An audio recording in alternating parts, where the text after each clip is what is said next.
Kalau di sektor pertanian itu biaya pendaftarannya masih relatif rendah, yaitu di bawah. Halo, assalamualaikum warahmatullahi wabarakatuh. Dimanapun Anda berada, semoga dalam keadaan sehat walafiat dan selalu dilancarkan rezekinya. Oke, pada kesempatan video kali ini saya akan berbagi informasi kepada semua teman-teman, khususnya yang sedang proses di PT Pertanian maupun di PT Pabrik. Oke, simak terus video ini sampai selesai biar teman-teman semua tidak ketinggalan informasi tersebut.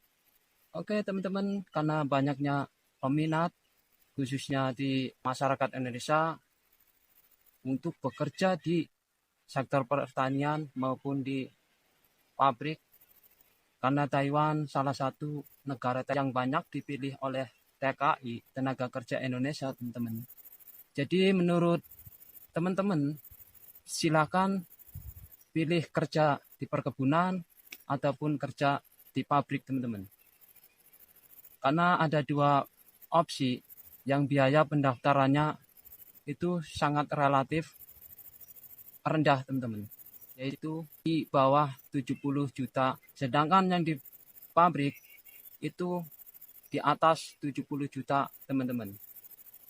Walaupun sama-sama akan ditempatkan di negara Taiwan, tapi silakan teman-teman pilih job yang sesuai dengan pilihan teman-teman dan sesuai dengan basic dan kemampuan teman-teman untuk memilih job tersebut. Dan biayanya juga ya bisa dibilang relatif rendah. Jadi menurut saya ini ya teman-teman, ya kalau teman-teman biayanya sangat minim, mending ambillah di job perkebunan, teman-teman, daripada ngambil di job pabrik. Karena di job perkebunan itu ya di sisi lain tempatnya enak, nyaman, dan juga di dalam kita bekerja itu bisa terhubung langsung dengan alam semesta, teman-teman. Beda lagi dengan kerja di pabrik.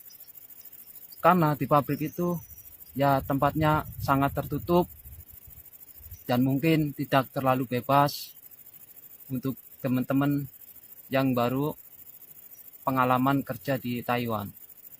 Jadi silahkan teman-teman pilih job yang semestinya diminati teman-teman. Karena di Taiwan itu kerja tidak cukup 1 atau 2 hari, teman-teman.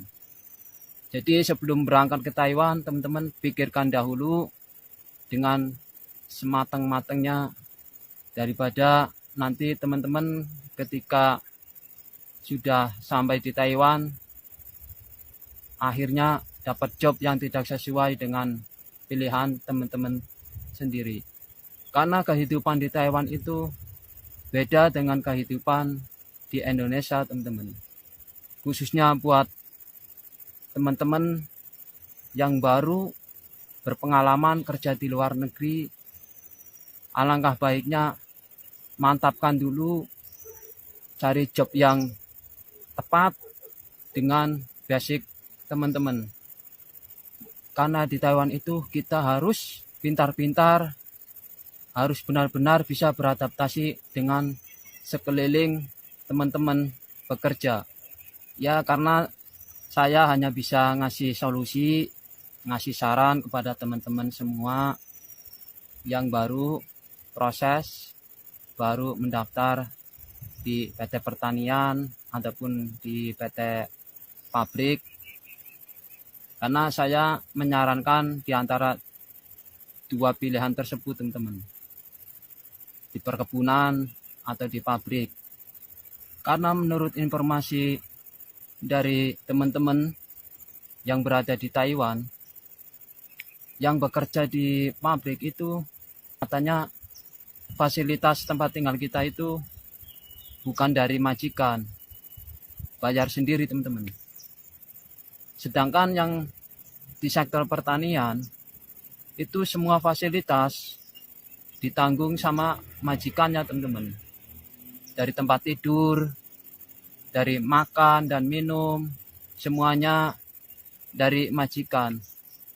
Kecuali mungkin kalau teman-teman kepengen makan enak dan minuman yang enak, ya itu bisa teman-teman beli sendiri, bisa teman-teman cari sendiri di toko-toko tertentu.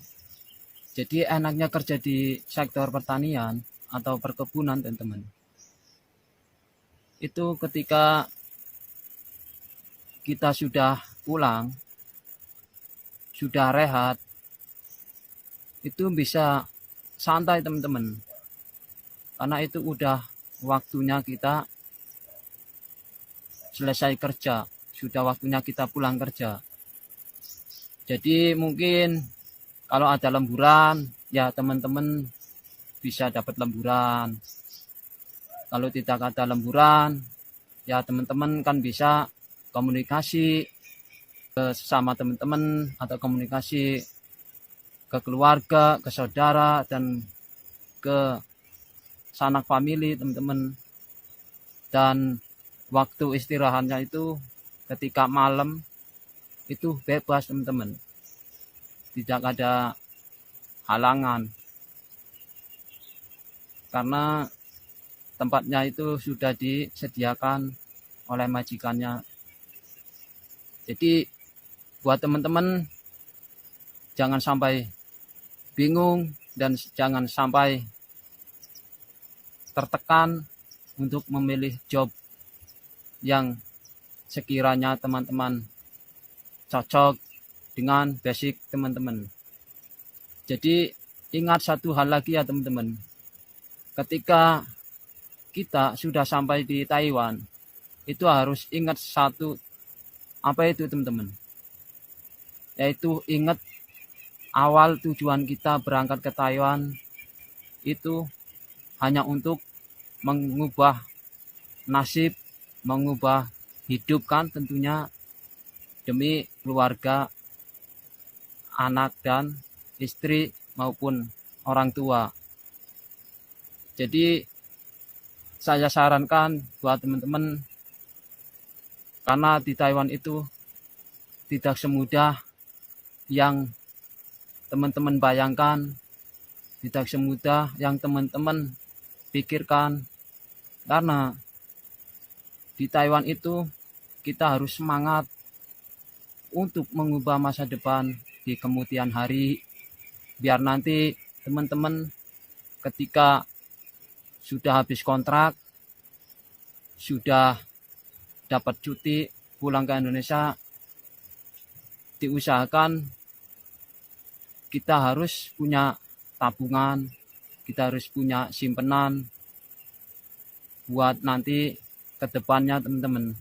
Jangan sampai kita selama 3 tahun kerja di Taiwan tidak dapat apa-apa dan tidak punya apa-apa teman-teman. Jadi ini perlu diingat ya teman-teman. Jadi kita bekerja itu di Taiwan, capeknya itu tidak bisa diutarakan. Karena mungkin semua teman-teman juga tahu betapa capeknya kerja, apalagi di negara orang. Kerja di negara orang itu ya capeknya dapat, capek fisik dapat, dan capek pikirannya pun dapat. Karena selama kita tinggal di Taiwan itu kepikirannya macem-macem, mikirin kerjaan nanti besok, mikirin keluarga yang di Indo harus tiap hari, tiap bulannya dikirim, dan belum lagi biaya hidup buat anak dan keluarga kita di Indonesia teman-teman. Jadi buat teman-teman, semoga yang sedang proses ataupun yang sudah berada di Taiwan, dan juga yang dalam perjalanan ke Taiwan. Semoga semuanya lancar, prosesnya lancar, perjalanannya lancar, dan yang berada di Taiwan kerjaannya lancar, dan semoga dapat majikan yang baik dan dapat teman-teman yang baik, dan juga tentunya bisa mendapat tempat yang lebih baik dari tempat-tempat yang dulu. Buat teman-teman yang sudah berada di Taiwan ataupun yang sudah lama tinggal di Taiwan, ya cobalah untuk menghemat dalam pengeluaran dan harus bisa menyimpan kemasukan dari hasil gaji kita selama di Taiwan. Karena tujuan kita berangkat ke Taiwan itu tidaklah untuk bersenang-senang dan tidak untuk liburan. Tentunya kita berangkat ke Taiwan itu untuk bekerja dan bekerja semaksimal mungkin untuk masa depan anak-anak kita nanti. Dan sekali lagi, ini saran yang paling berharga, yaitu jangan lupa selama kita berada di negara orang, selalu berdoa, meminta pertolongan, dan meminta kelapangan rezeki kepada Allah Subhanahu wa Ta'ala, biar kita semua diberi perlindungan selama berada di negara orang. Oke teman-teman, cukup sampai di sini videonya. Semoga video ini bermanfaat bagi semua teman-teman yang menonton, dan terima kasih yang sudah mengeklik. Semoga selalu diberi kesehatan dan kelancaran rezekinya. Oke, sekian, terima kasih. Saya akhiri, wabillahi taufiq wal hidayah. Wassalamualaikum warahmatullahi wabarakatuh. Ketemu lagi di video-video berikutnya.